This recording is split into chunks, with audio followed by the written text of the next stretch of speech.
Good afternoon, and welcome to Smithsonian Gardens Let's Talk Gardens webinar. These webinars hopefully will help you understand horticulture a bit better and some of the other sciences that go along with making our gardens healthier, our communities happier, and promoting the benefits of having so many wonderful trees in our collection and in our urban area. And I say that specifically because our speaker today is going to help us learn how to change the way that you prune and how you think about it. My name is Cindy Brown. I am the manager of collections, education, and access at Smithsonian Gardens, and we're thrilled to have you here with us today. As always, please put your questions in the chat box. At the end of the presentation, we'll answer as many as we can, and you can always contact us and have questions after the presentation as well. The presentation is being recorded, and it will be placed into our Let's Talk Gardens video library in about 2 weeks. It takes a while for us to edit the closed captioning and get everything in great shape, and then it'll be placed on our website. At the end of the presentation today, you will all receive a link to go to a survey to help us out. We are looking at ways to promote our sustainability, and one of those ways is to be participating in a program that is through American Public Garden Association, and to look to see who we're reaching, how we're reaching them, and are we sharing information in the ways that they would like to have the information given to them. So please help us out by participating in that survey afterwards. So now let's get to the meat of the program. Jake, thank you for joining us here again today. You are a terrific presenter, and you always give information that is so up to date, so modern, so changing in the way that we think and how we approach pruning our trees and help them be successful in growth, especially in our urban areas. So why don't you go ahead and introduce yourself, introduce your topic, and carry on. And I'll see you at the end of the presentation. All right, thank you, Cindy. And just before I get started, I want to verify that my slides are showing here and my audio is working. They are, and everything looks great and sounds great. Thank you, Jake.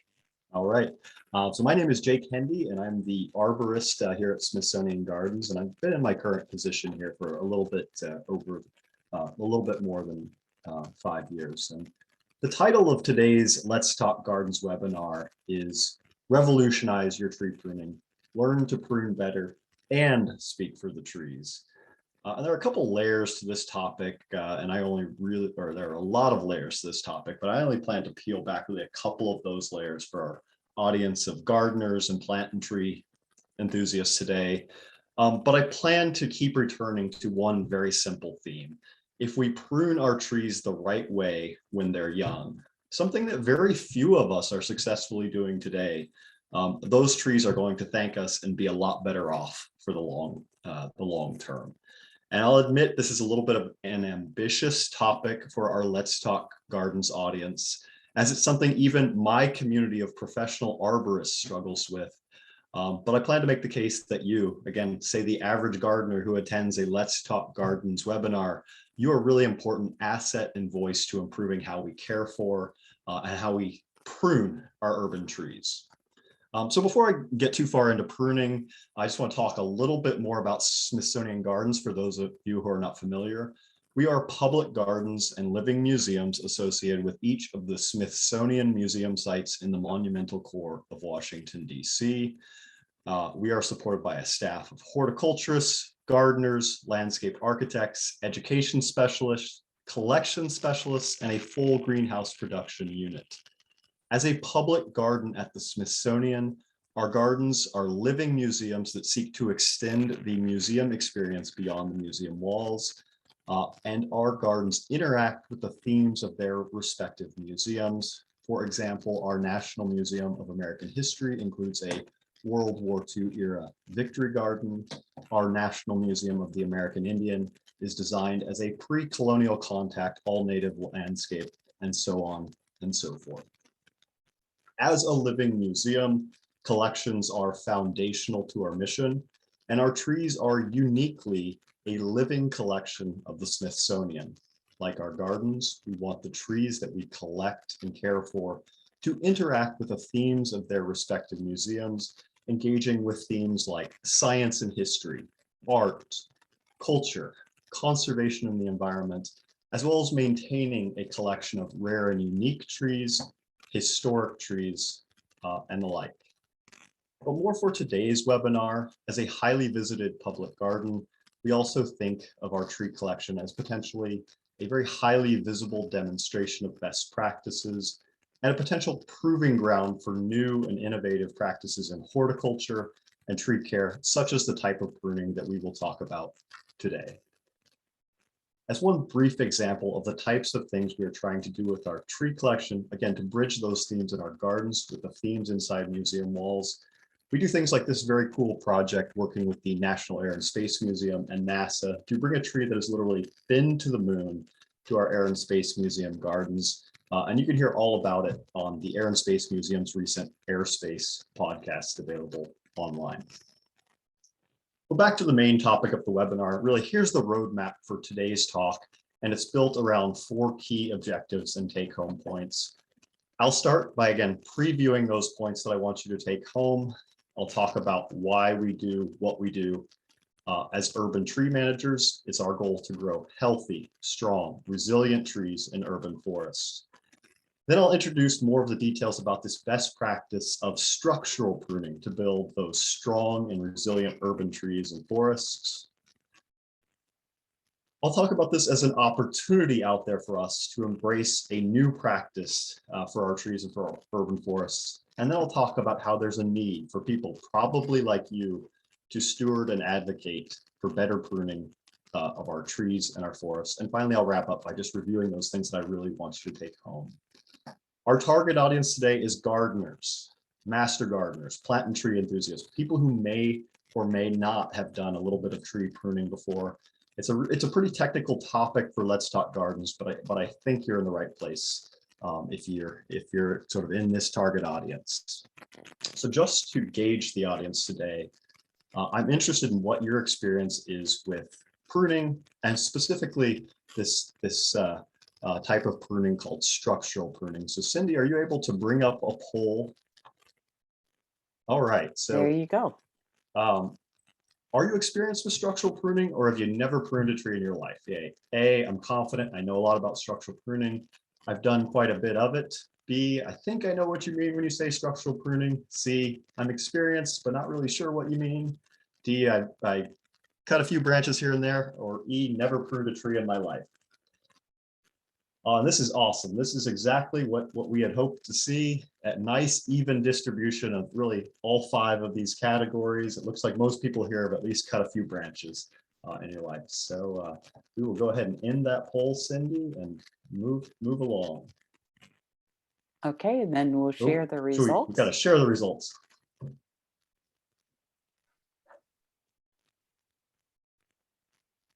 All right, so I think our audience can see that now, as we've got a good mix of various types of pruners on the webinar today. And it looks like at least some people have used a pair of pruners and cut a few branches here and there, which is great. All right, let's stop sharing and we'll move on. Thank you, Cindy. All right, so just again, our first previewing our take-home points. Point number 1 here is it's our goal as urban tree managers and urban tree owners to grow strong, healthy, resilient trees and urban forests because they produce a wide range of benefits. Our take-home point number 2, structural pruning, which we'll talk a lot about today, is a relatively new and innovative best practice to produce strong, resilient, long-lived urban trees. Our third take-home point is there's really a huge opportunity for us and our urban forest, as structural pruning is vastly underutilized on our urban trees and in our urban forests. And our fourth and final take-home point is there's a need for people like you, again, the Let's Talk Gardens attendee, to steward and advocate for better care of our urban trees and urban forests. And I'm going to start up here with our goal of growing healthy, strong, resilient trees. And again, this is really covering our first key take-home point, why we want healthy, strong, resilient trees. So why do we care about those trees? You know, our trees in public spaces, in our streets, our parks, as well as our urban trees in our residential yards and gardens, our commercial spaces, they provide a wide range of benefits that we may not necessarily think about. Shade, comfort, urban heat island reduction and evaporative cooling, cleaner air and water, stormwater management, quality of life and emotional benefits, et cetera, et cetera. Urban trees are good, urban trees are useful, and urban trees are critical green infrastructure for our communities. But not all trees are the same. Healthy, strong, resilient trees produce more benefits over their lifetime. And as urban trees age and grow, the amount of benefits they produce grows exponentially as their canopy coverage and their canopy volume grow exponentially. We want our urban forests filled with not only healthy, strong, and resilient trees, but majestically large, healthy, strong, and resilient trees. So first, there are many things we can do to grow healthy trees. That is, trees that are growing vigorously with a dense green canopy and just look like happy trees. But that's mostly what I won't talk about today. But just a couple highlights. We need to put the right tree in the right place, especially in terms of soils, moisture, and sunlight. And we need to plant and mulch our trees correctly. And this is my chance to highlight a Let's Talk Gardens that I put together last year addressing some of our most critical tree health issues. And that's accessible on our website. And I think Cindy is going to also share a link to that in our chat right now. But really the spoiler alert, without watching this entire Let's Talk Gardens, is that most of the tree health issues that we deal with in our urban forests start with our most basic garden maintenance practices right here at the base of the tree. So with that out of the way, the rest of today's webinar is about tree structure and resilience, not about growing healthy, green, vigorous trees. And again, what I will talk about is managing for strong, resilient trees. And first, really the easier part of that equation is that we select trees that are naturally strong species and varieties that have been properly grown, cared for, and pruned in the nursery. That's a good, strong foundation to building good urban trees and urban forests. But second, what we will focus on today in depth is pruning our young trees. Once we've put them in the ground, once we've planted them, to build their long-term strength and resilience over time.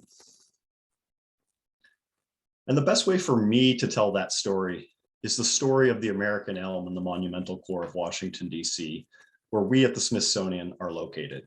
That story starts all the way back in 1791 when Frenchman Pierre L'Enfant, commissioned by George Washington, develops a plan for the new national capital.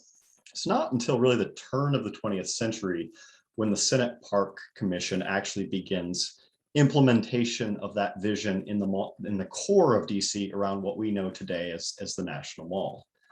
But the critical tree piece of that story is the Senate Park Commission chooses the American elm, and solely the American elm, as the tree upon which to accomplish L'Enfant's vision for the core of the national capital.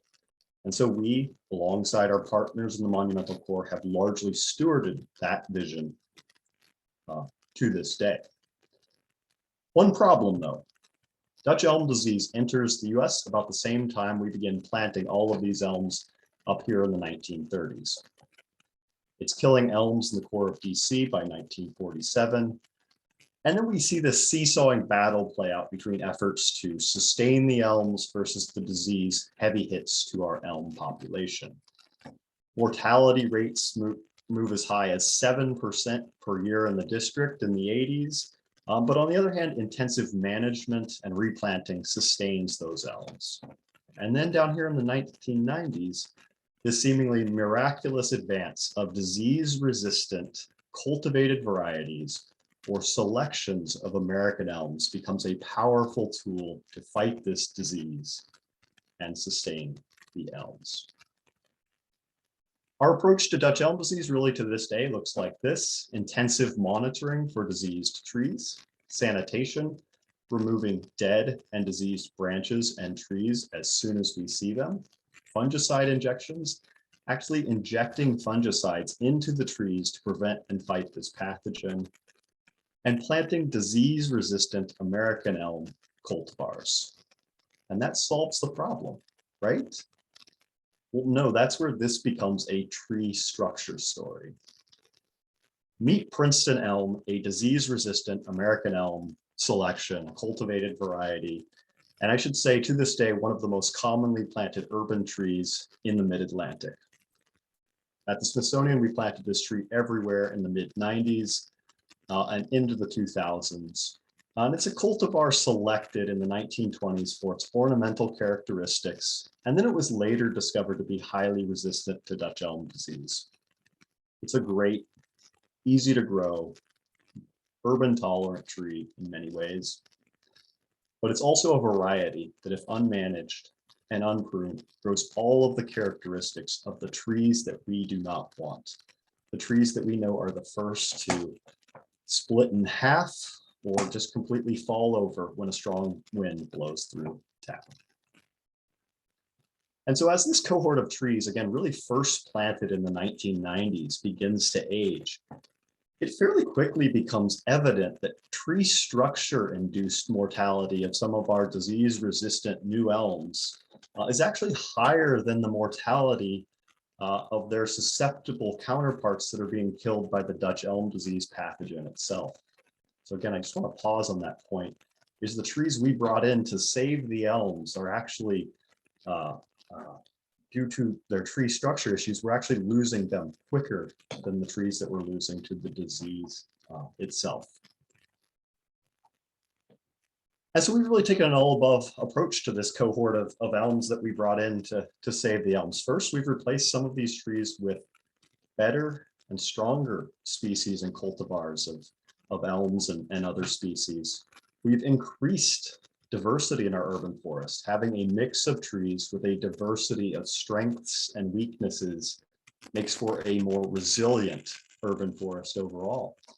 And then second, we've done a lot with our tree maintenance and care, from reactively providing a very high level of management for these high maintenance trees, but increasingly proactively and preventively building better trees with pruning to encourage better growth habit for our future urban forests. And again, that is what we're going to talk about today. And so with that story, I will transition to talking about the structural pruning itself. And again, this is our second key take-home point, is that structural pruning is a relatively new and innovative best practice to produce strong, resilient, long-lived trees. And so we know the characteristics of strong, resilient trees. We know the characteristics that we want our trees to have in the future, which of course includes strength and resilience, but also includes things like clearance from streets and sidewalks, etc. We also know how to prune to achieve these desired characteristics as these trees develop. So here's two Princeton elms of similar age, clones of each other, the exact same genes, but the one on the left has been pruned to have those characteristics of strong, resilient trees, and the one on the right has not been pruned. Obviously, this one on the left is the one we want to have in our urban forest for the long term. And that's what structural pruning is. It's looking to the future and building the trees that we want to see in that future. So it's effective. We know it leads to stronger, more resilient trees, leads to longer lived trees. And if we're appropriately looking ahead to the future and planning for the future, that just leads to fewer conflicts, fewer branches that are in the way. It's very cost effective. It's much cheaper to prevent problems when trees are small than it is to try to unwind years of unmanaged growth when those trees are much larger. And despite the fact we'll talk about later about how underutilized this practice is, it is recognized by the tree care industry as a best practice. So the basis for structural pruning is that we know what makes a tree strong. That's listed here. And conversely, we know what makes trees weak. Here's a couple pretty bad examples. Instead of several competing stems cracking or falling apart at the main junction, we know that a single main stem is stronger. Instead of two equally sized stems or branches attached to each other, we generally know that unions are stronger when the branch is smaller than the stem or parent branch that it's attached to. And instead of all of our branches or stems competing for attachment at one point, we know that our trees are stronger when branches are better spaced out up and down the main stem of the tree. So with proactive pruning, preferably when the tree is young, we can build trees that have stronger characteristics instead. So here's that tree, again, our Princeton elm, again, that's been pruned. Through quick, easy, young tree pruning, lightweight tools, 2 feet on the ground, we've achieved a single dominant stem, well-proportioned secondary branches, good branch spacing, and a few other characteristics that are generally indicative of good strength. So today is specifically not an A to Z training about how to go outside and do this type of pruning, but hopefully it's enough to at least prime you to learn more about this type of pruning. So number one, anytime I'm talking about pruning or tree care in general, safety is always the most important thing. It's your responsibility to know yourself, to know your tools, and to do more research and training about general pruning basics before you walk outside and start cutting. We're not really talking about any of those things today. What we are talking about, the rest of this section, is just an introduction to a few ideas to help you conceptualize what structural pruning actually is, what branches are being cut, and why. So there's really two underlying big picture principles to structural pruning. First, I want to re-emphasize that we are able to build the trees we want with well-established pruning techniques. And this can be an intensive, frequent pruning program that results in highly modified, strongest tree form, or it's something that's just important to acknowledge is it can be just a nudge in the right direction. Not all trees are the same. Not all trees should have the same level of management. And then the second big picture underlying principle is the earlier we start, the better. Cuts are going to be easier and they're going to heal more quickly. And we really only have two tools to influence the growth of a tree. We have branch removal, such as removing the branches low on a tree before they become too big to remove without damage, and branch reduction, specifically leaf area reduction, which slows growth of that part of the tree relative to other parts of the tree. And that's all we have. Remove a branch, reduce a branch to slow it down, or don't touch it. And so I'm going to highlight 3 important parts of the process, and these slides are going to be a little bit of a heavy lift, so just stick with me. But first, I will start with the concept of a temporary branch. Temporary branches are those branches that the tree needs today while it's young, but those branches that we don't want on the tree in the future, probably because they're too low. Here's a good example of a temporary branch low over a road that a truck inartfully pruned for us. So our 2 tools we have, we can either remove temporary branches like this, again, before they become too big to remove without damaging the tree. Or as you can see in the smaller photo, we can just reduce them back to keep them small and set them up for removal in the future. A big part of structural pruning is managing branch size and proportion. In a case like this tree over here to the right, where a branch has grown out of proportion relative to the rest of the tree, This branch is very large in diameter and length compared to the main stem or parent branch it's attached to back here. We know that's going to be one of the weakest parts of the tree going forward. Using one of our two tools, branch reduction, we can cut it back here somewhere, slow its growth, and that will improve the strength of that branch union long term, the branch union down here. Our other tool, branch removal, probably not necessary or useful in this sort of situation. This does also highlight the point that fixing this when the tree was younger would have been a lot easier. We could have done the same thing with lightweight hand tools and 2 feet on the ground. And our third and final highlight is the process of managing branch spacing. So the strongest branch unions are not crowded and are going to have really fewer than 2 or 3 branches competing for attachment at one point, not 15 or 20 branches competing for attachment, such as the union of this tree. So looking to the photos on the bottom here, when a tree is young, this is really easy to do with that first tool of branch removal pruning, as you can see Steve doing here, just reducing the number of branches attached at the one point low on this young tree. In other situations, our second tool of branch reduction might also be helpful to at least de-emphasize or slow down competing branches when we can't remove them entirely. And so here's my attempt to put all 3 of those highlights together into one case study. So here's a Princeton elm we pruned in 14 minutes using lightweight hand tools and 2 feet on the ground. Here's before, after, starting at the bottom of the tree. So see down here, we remove the lowest temporary branches again before they became too big to remove. Moving up a little higher, we reduced back some lower temporary branches to keep them small and set them up for future removal as this tree grows in height.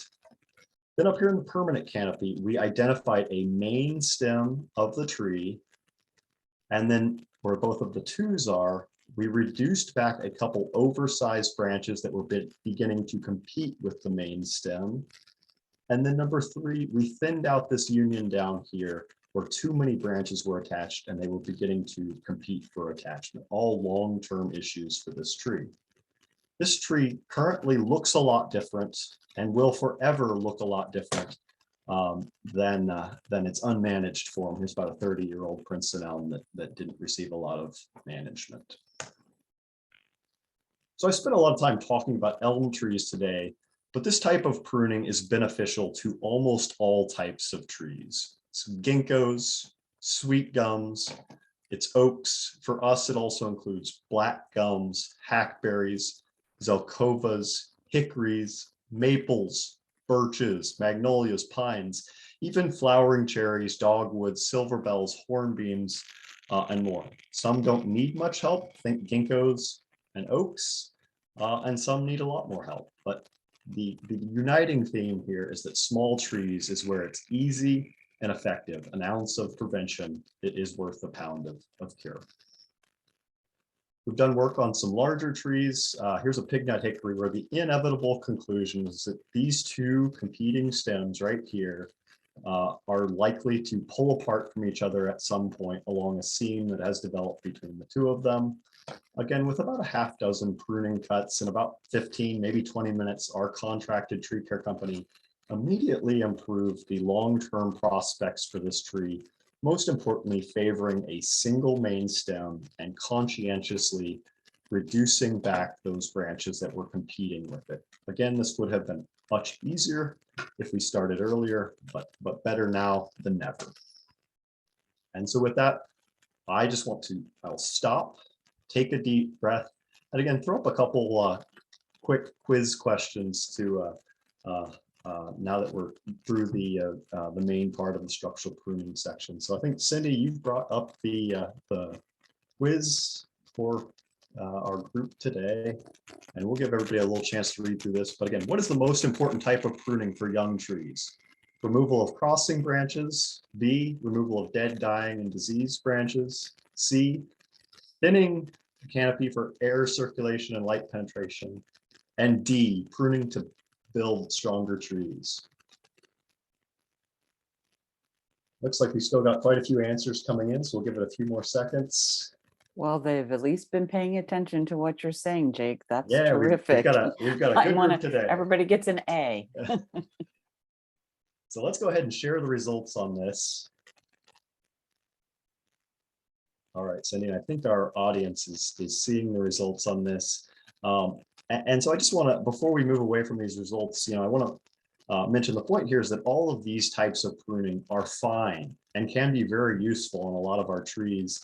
But my experience in working with everybody from professional arborists to professional horticulturists to experienced gardeners, so we often lose sight of D, pruning to build stronger trees, when we're paying attention to A, B, and C here. So again, all of these are very good things that we learn in sort of our intro to horticulture or intro to pruning classes. But again, let's not lose sight of the bigger objective here. So let's. And really, Jake, everything, the first three all help build stronger trees. So it is just a bigger topic. That's all.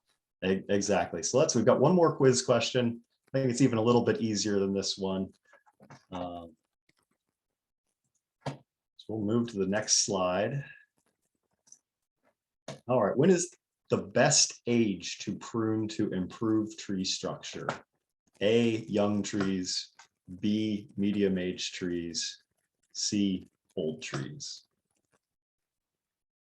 Well, they've really been paying attention. That's great. All right, Cindy, let's share those results before we lose our 100%.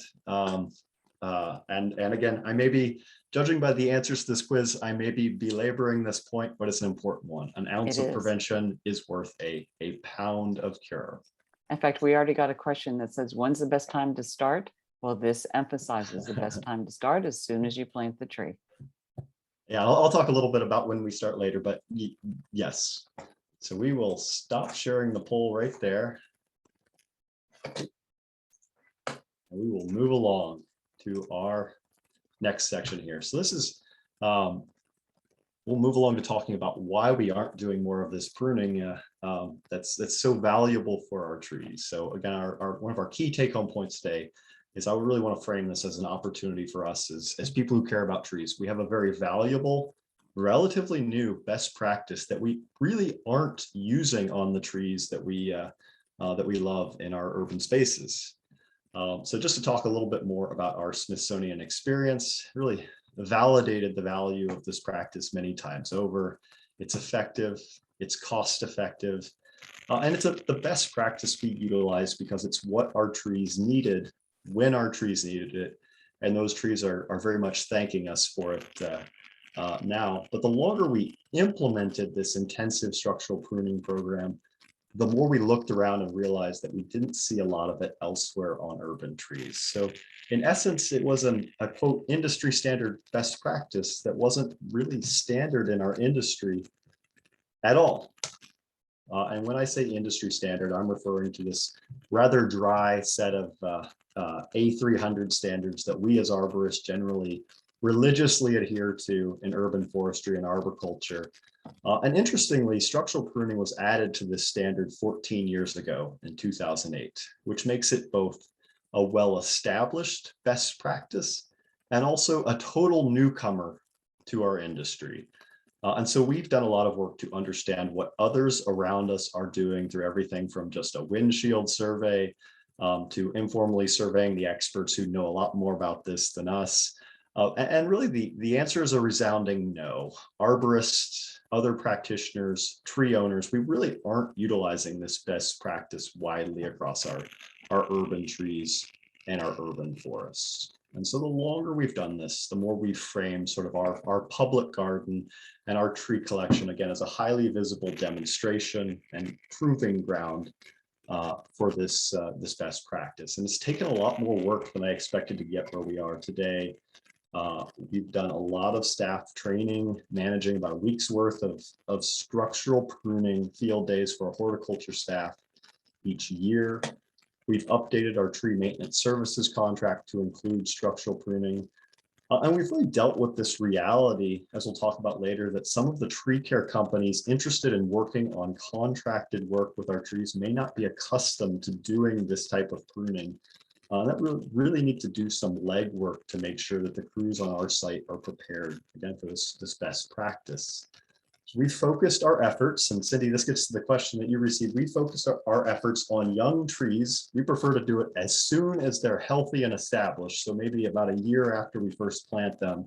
And then where we can, we do it with high frequency light pruning, taking a few branches out every single year on many of these trees. There are a lot of different ways to do that depending on the context that you're working. And then, of course, a lot of these concepts still apply to older trees, those medium-aged trees, such as all those elms we planted in the 90s, or even trees more mature than that. So we've done quite a bit of structural work on those trees as well, as appropriate. So why don't we see more use of structural pruning? Well, there's no really great definitive answers. There's no survey of data on where it's being used and why. But a few ideas have kind of floated to the top in talking to our peers and informally surveying experts. Change takes time. There's still a lack of industry consensus, still some debates within our industry about how this type of pruning is best applied. And then I think probably the biggest answer here is lack of awareness. We still have a lot of education and training to do. And due to lack of awareness, we still don't see a lot of consumer demand from residential and commercial tree owners, probably like many of the people on this webinar today. Nor do we even see much consumer demand from public tree managers and urban foresters like my professional community. So, of course, this is the perfect transition to our next section, which is talking about the need that exists to help steward and advocate for our urban trees, how we can educate, train, and create some demand for this best practice in our urban forests. So again, our final key take-home point that I really want you to take home from this webinar today is that you, the Let's Talk Gardens attendee, are needed to steward and advocate for urban trees. And again, our average attendee of this talk, I believe, is more than able to contribute to this effort. So again, repeat this one more time. This webinar is not a call to walk outside and start cutting branches. It is intended to inform a largely non-technical audience about a technical topic and identify ways for you to both get involved, particularly with training and volunteer opportunities, and advocate for this best practice for our trees. So consider being an asset for your urban forest. Most of the benefit from structural pruning in our urban forests is going to come from people with 2 feet on the ground, using lightweight hand tools and working on young trees. This doesn't mean to go out and start pruning someone else's trees. There are formal opportunities to do just this. And again, there are a number of formal avenues to get involved, both with training and volunteer opportunities, caring for our urban trees. I reached out to a few colleagues, did a quick Google search, and put together this very, very incomplete list of citizen pruning programs across our DC region, up and down the East Coast, and even out west a little bit. So whereas we as arborists, urban foresters, the tree care industry, and a lot of tree care consumers and owners seem to be behind on structural pruning, many of these nonprofit and volunteer groups seem to really be leading the charge and getting tools into trained volunteer hands to go out and improve our urban forests through young tree pruning. And if one of these groups doesn't exist in your community, perhaps that's an opportunity in and of itself. So I should say while we're on this slide that Steve, our gardener in this photo, has been a huge asset to us because he was initially trained by the tree stewards of Arlington and Alexandria before he came to work for us several years ago. So maybe you want to do more than just picking up a pole pruner, or maybe you don't want to pick up a pole pruner at all. You can still use your voice to advocate for our trees. You can still channel your inner Lorax and speak for the trees in many ways. And starting with just being an informed consumer. The tree care industry doesn't have a lot of incentive to become fluent in structural pruning until consumers demand it. So You can be a small part of creating this demand when you're working with tree care companies in your own roles, maybe residential gardener, homeowner, or other tree owner roles, maybe a condo association board, for example. And a great place to start to learn about hiring a tree care company is treesaregood.org. And especially their Why Hire an Arborist fact sheet is a great place to start. As with many things, it's a great idea to seek multiple opinions. In addition to getting the best value, you also get multiple points of view about how to best manage your trees. But unfortunately, you do also have to assume a lack of expertise in this best practice of structural pruning until proven otherwise. So at the current point in time, you're going to have to educate yourself enough to ask the right questions to hire a professional who's actually able to help you truly build stronger trees long term. Hopefully we can be a part of changing that with a little bit of consumer demand. And many urban trees are publicly owned, and most urban forest management is local, managed by your city or your county government. And many of these processes are designed to be informed by public engagement. And there's also that opportunity for you to speak for the trees. You can oftentimes read your local government's urban forest management plan and even participate in development of that plan through public engagement and comment on its update every 5 or 10 years or so. Many local governments have a tree commission or board to guide the management of public trees and urban forests. And these commissions, again, also offer opportunities for public engagement. Most communities will have a person responsible for managing the trees, whether that's a city arborist or other employee. And again, oftentimes these professionals may have a huge number of trees to manage on a shoestring budget. So be nice, but they may be very receptive and appreciative of your interest in managing urban trees and the urban forests the right way. And of course, most of these people, these processes, these budgets, they also answer to an elected board of local officials in most cases. But there's still more you can do to advocate for the trees. Just talk about structural pruning. Again, the more we can shift the informal conversations about gardening and tree care away from pruning being about making our trees healthier or more vigorous, which it generally doesn't do, the more we can steer the conversation away from the perception that pruning is just about removing dead and crossing branches, the more we can steer the conversation toward the idea that pruning is a forward-looking, long-term process focused on building strong and resilient trees that we want. The more we can do that, the better off our trees will be. We can do outreach. There are formal opportunities for outreach from garden clubs, urban conservation groups, to tree advocacy and stewardship organizations. And we can train others. There are super volunteer opportunities out there.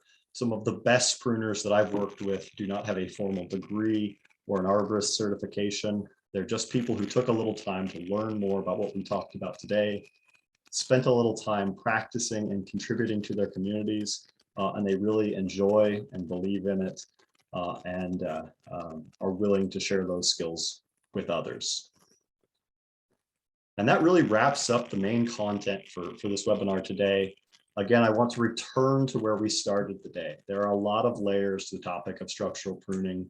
And again, we only peeled back the first couple layers for this audience today. But the key theme that we kept returning to is that if we prune our trees the right way when they're young, something that we could do a lot more of with our urban trees and our urban forests, they're going to be a lot better off later on, and they're going to thank us. So circling back to review those 4 key take-home points that I want you to take home from this talk is, again, we started with that baseline principle that it's our goal as tree managers, tree owners, tree advocates to grow healthy, strong, and resilient urban trees and urban forests that produce a wide range of benefits for us. We talked about one way to especially enhance our urban trees and our urban forest is the best practice of structural pruning, which, while relatively new, is a best practice to build strong, resilient, and long-lived trees. We highlighted at this point in time, there's a real opportunity for us in that this highly effective best practice is vastly underutilized on our urban trees in our communities. And we discussed how you can contribute to meeting the need to change that.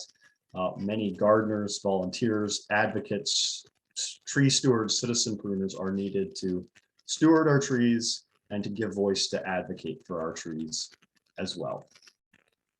So with that, I will just finish the talk by highlighting this list of further resources as next steps to learning about structural pruning, and highlight and acknowledge that the contributions of the author on really these first three resources here, Dr. Ed Gilman, retired from the University of Florida, for really his outsized impact on getting us where we are today and thinking about this type of pruning.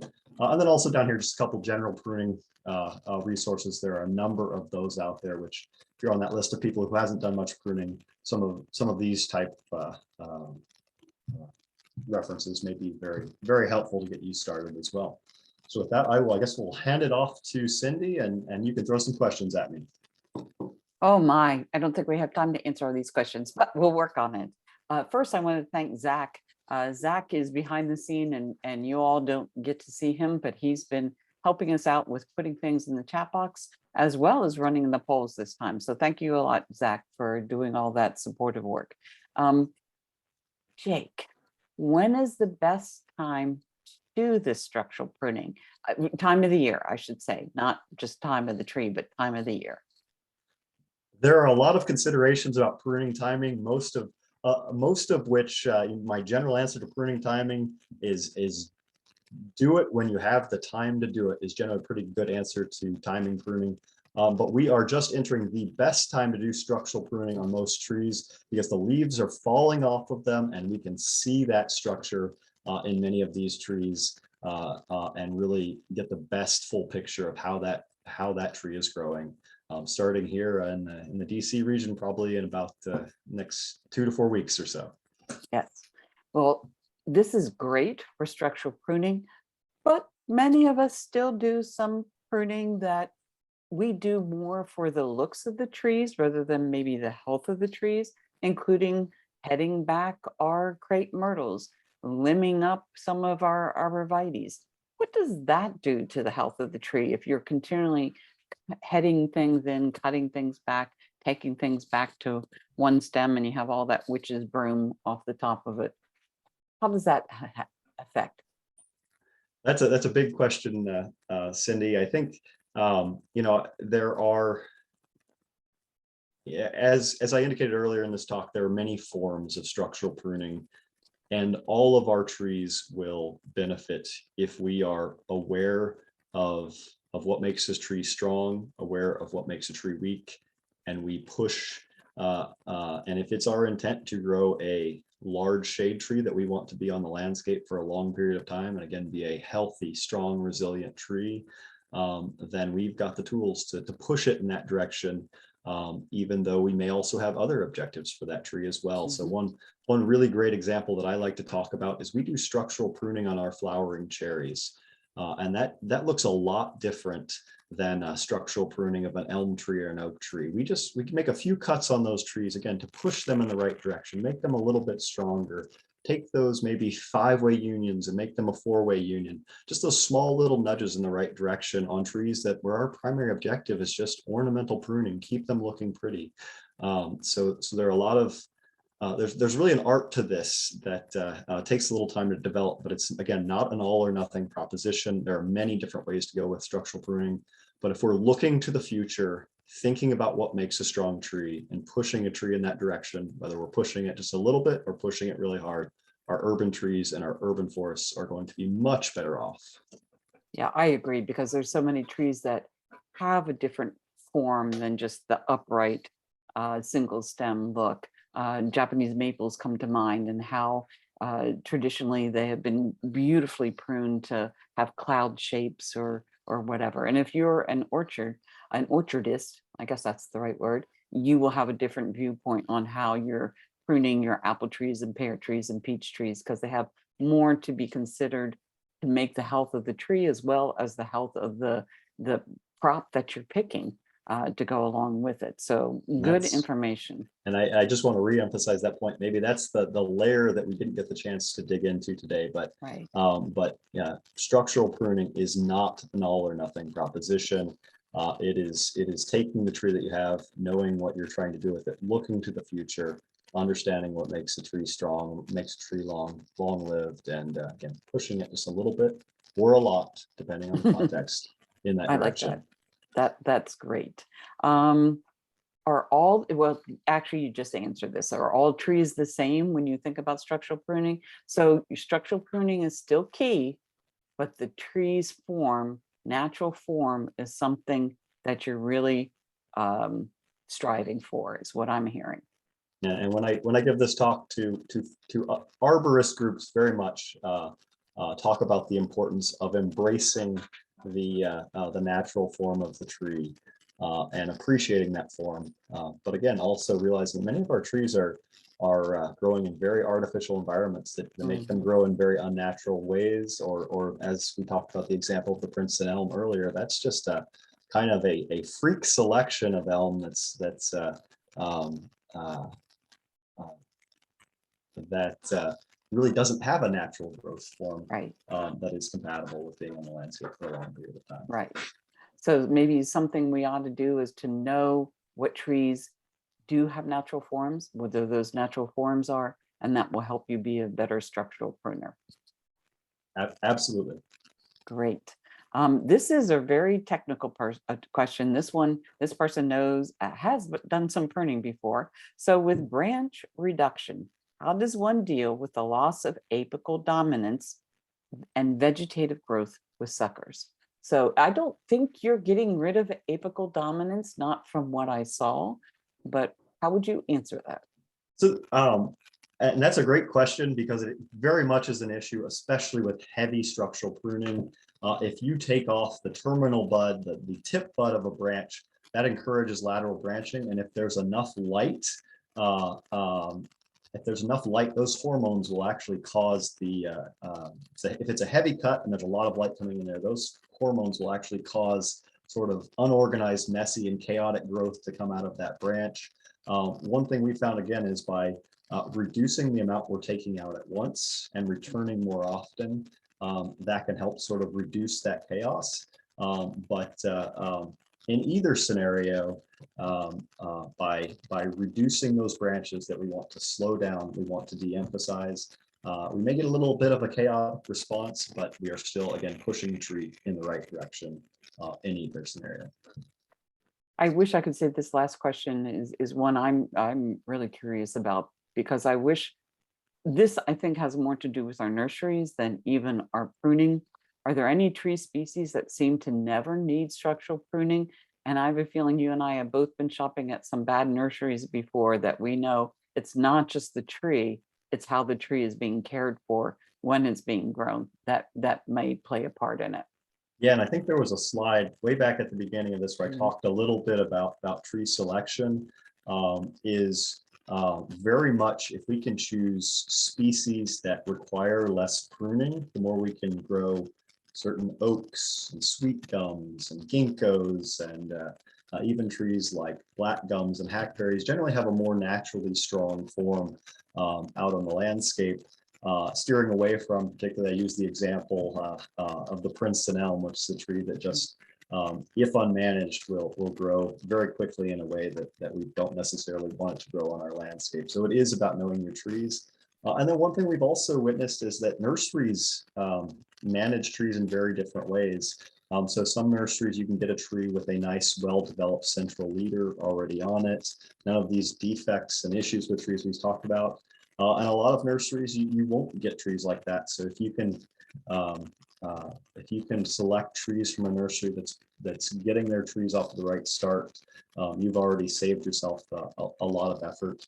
And I do want to acknowledge, actually, with structural pruning here, is the nurseries seem to be way ahead of a lot of us. We've seen a lot of really good-looking tree canopies and tree structures coming out of nurseries lately.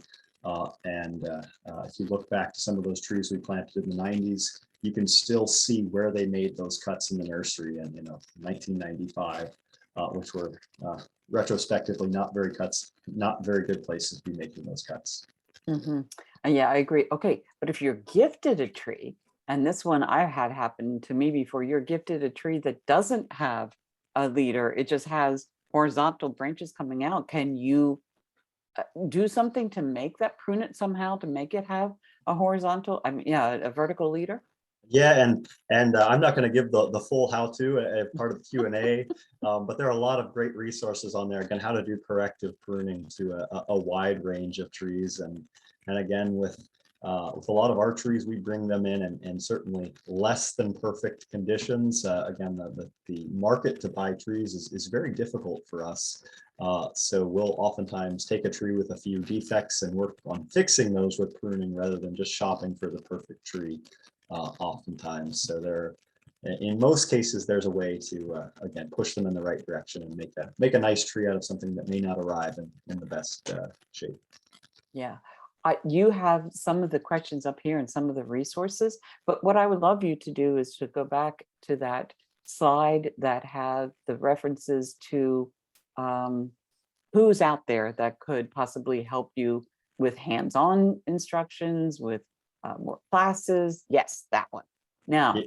that list, are these people that will come to your house to help you prune, or are these people are mostly giving classes and more information? And generally, these are citizen pruning programs that are generally going to be working on training and pruning public trees. So many of these organizations have partnerships with either their city or some other public entity to do pruning, and again, generally are publicly owned urban forests. But again, lots of training opportunities through this group to make yourself a better structural pruning across any sort of landscape. And again, this is based upon a few minutes of research, a few emails out to colleagues. So there are a lot more resources out there. There's a lot more information that I could possibly include in this slide. So, and I should note, at least a couple of these programs are inactive currently, but certainly all of these groups have done structural pruning programs in the past, and some of them are actively training and doing it. Some of them may be less active, but there are those opportunities out there. okay, and somebody just said the Master Gardeners of Northern Virginia offers pruning classes. So look out there, see what their description for their class is. If they don't mention structural pruning, maybe you want to contact them to see if structural pruning is what they do offer in their class. Now, if I'm concerned my neighbors are pruning things wrong, the utility companies are pruning things wrong, and I'm saying wrong with a twist, because I know that our opinion of right and wrong may not be what they need to do to the tree. But if I'm totally a concerned citizen, do you have any advice on what I can do as a concerned citizen? I wouldn't never go to my neighbor, knock on the door and tell them they're pruning their tree wrong, but maybe there's a way that you could do things a little bit more subtly. And that's, it's always, as I mentioned, if we're talking about structural pruning, those of us doing structural pruning are very much a minority. It's a very small percentage of our trees. So I talked about several different ways to advocate for it, from just really working carefully with the tree company you may have working on your own trees, to again working with volunteer groups, advocating through your city's urban forest management plan, things like that, to again just having those friendly conversations about what pruning should be and what it should not be. But as with many issues of tree care, there are strong opinions, and change takes time. I wouldn't advocate walking over to your neighbor's house and saying you're pruning wrong, but I might advocate talking about why you prune your trees the way you prune your trees. Over a nice cup of coffee or tea, perhaps. Jake, thank you so much. There are more questions, but we're not going to get to everything today. But references, research, and advocation are really three things that we at Smithsonian Gardens really promote. We're just here to place an idea in your head. Hopefully you'll get more information, contact us. We'll always be glad to send you references and look forward to sharing this video on our Let's Talk Gardens video library, which is online. We do send these videos off to be edited with closed captioning, so we're totally accessible. So that's why they don't go up immediately. But it usually only takes about 2 weeks. So Jake, I'll look forward to watching your presentation again in about 2 weeks, just so that I can be a better tree steward here in my community. So thank you for what you do. Thank you for how you instruct our horticulturists on how to be better tree stewards. And I look forward to seeing the tree skyline in DC in 50 years. You'll make a big difference. Thank you. And thank you everyone that has tuned in, and hopefully we'll see you next week. Bye-bye.